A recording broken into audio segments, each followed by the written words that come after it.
Ыдыстағы дақты жақсы кетіретін ас содасы дәл солай ішкі ағзаларды да тазалай алады. Ағзаға жиналған шлактардың денсаулыққа тигізер зияны көп. Осындай зиянды заттардың әсерінен майлы қабаттар жиналады. Ал аталмыш гидрокарбонат ағзаға түскеннен кейін шлактар мен токсиндер жойыла бастайды. Осылайша ас содасының ағзаны тазалау процесі жүреді. Халықтық емдеу тәсілдерінде ас содасының көмегімен ішкі майларды осылай кетірген екен. Бізде емшілердің ұсынған емдік тәсілдерін қолданып көрейік.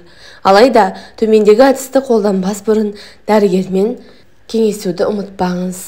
Бір шай қасық ас содасын азырақ қайнаған суға салып араластырамыз. Ас содасының әсерінен болған реакцияның басылғанын күтеміз. Сосын бір стакан бөлме температурасындағы суды құямыз.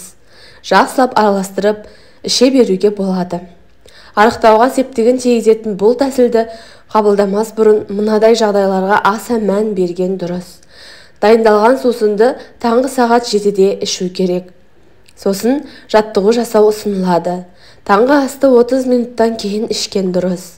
Ал таңғы асқа тек сұлы ботқасы, майсыз йогурт, жеміс салаты, кефир ішкен дұрыс. Курстың ұзақтығы 2 апта. Содан соң 1 ай үзіліс жасап, ас содасын қабылдауды қайта бастауға болады. Арықтау үшін тек ас содасынан дайындалған сусынды ішіп қоймай, одан маз жасап, май жиналған жерлерге жағуға болады. Яғни, мына тәсілді пайдаланып көріңіз. Керекті заттар: 4 ас қасық қыша, 2 ас қасық ас содасы, сұйық бал. Барлығын жақсылап араластырып, көтерілгенін күтесіз. Сосын өзіңізге ұнамайтын проблемалы аймақтарға жағып, пленкамен орап тастайсыз. Жарты сағаттан соң жуып тастау керек. Емнен кейін ылғалдандыратын крем жағуға болады. Бірақ та қыша кейбір адамдарға аллергия беруі мүмкін. Сол себепті де бұл тәсілді аса сақтықпен қолданған абзал. Ванна қабылдасаңыз да болады. Ас содасын қосып ванна қабылдайтын болсаңыз, шаршауды, ауырғанды басады. Қан айналымды жылдамдатып, ағзаны тазалауға ықпал етеді.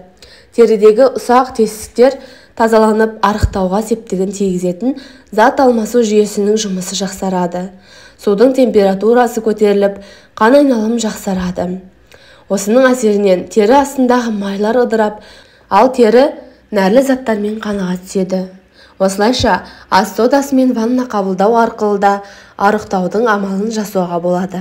Сіздермен бөліскім келген осылар еді достар. Пайдаланып көріңіздер, міндетті түрде пайдасын береді деген ойдамын.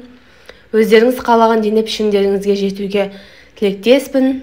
Ауырмаңыздар. Келесі видеоға дейін аман сау болыңыздар.